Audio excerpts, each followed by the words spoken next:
Hello, Mr. Claxton's Algebra students.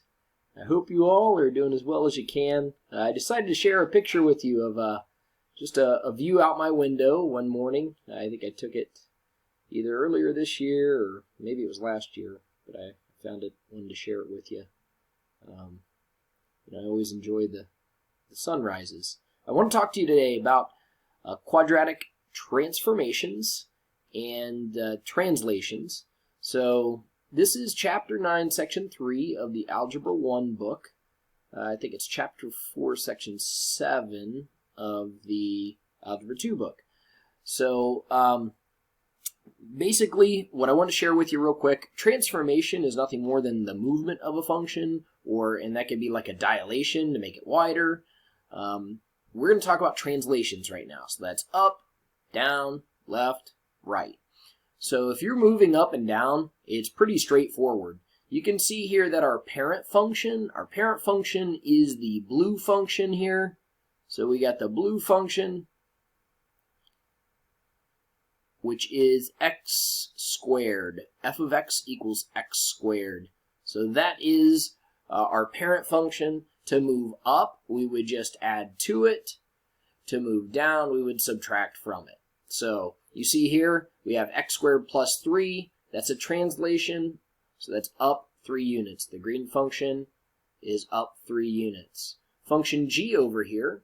So function g is a translation of down 4 units. So we see the blue one here, translated down, and the green one is translated down 4 units. So the original function is f. G is the translated function. I know that you think that G looks wider. Really, it's not. You're just seeing more of it. Because you see the blue function goes up and out and up and out. So if you move it down, it's going to look wider, but really it's not. When we make it wider, that's called a dilation. And we'll multiply by something, by value. I call it the a value.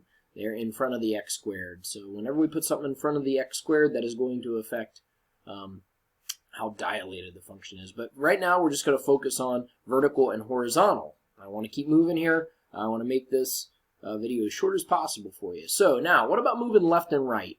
Well, think about this. The x-axis is what goes left and right.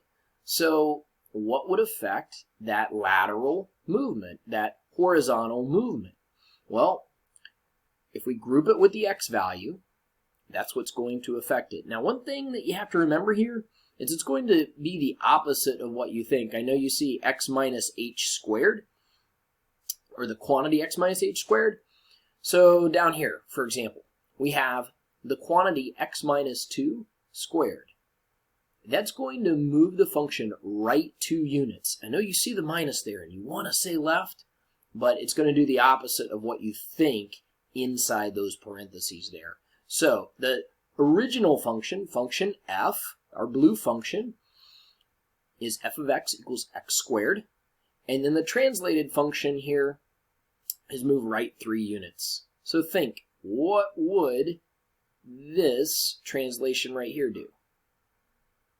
It's going to move it left 1 unit. So the red function is translated to the left 1 unit. You will see sometimes they combine these translations as well. So if they combine those translations, what we're looking at here is we have an original function, f of x, and I'm going to do an example here. Well, we'll do this example up here. So we have minus 3. That would be right 3, up 2. So just look at the vertex. The vertex down here. Right 1, 2, 3, up 2. And you see the new vertex there, right? So this entire blue function moved right 3, up 2. So we look here. Well, this one would be left 3, down 1. So if I went left 3, 1, 2, 3, down 1. And I'm just looking at how that one point, every point in this function, the blue function, is going to move, but I just kind of like to look at the vertex there. So left 3, down 1. So think to yourself, what would this cause the parent function to do? Or how would this translate it? That plus 2 inside the parentheses. Remember, think opposite. It's actually going to move it left 2. So this would be left 2. And then this part would move it up 3. So try to visualize that in your brain there. Left 2, up 3. And I guess I should have made both of those in red writing because that's the translation. So maybe I'll just circle it in red. Excuse the handwriting there. It's really hard to write on this. All right, so looking at this, what would this do? This would go right,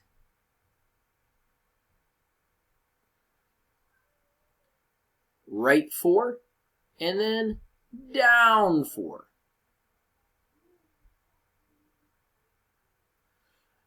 So right 4, down 4 would be the translations there. I hope this was helpful to you. Please, give me feedback if this helped you in any way.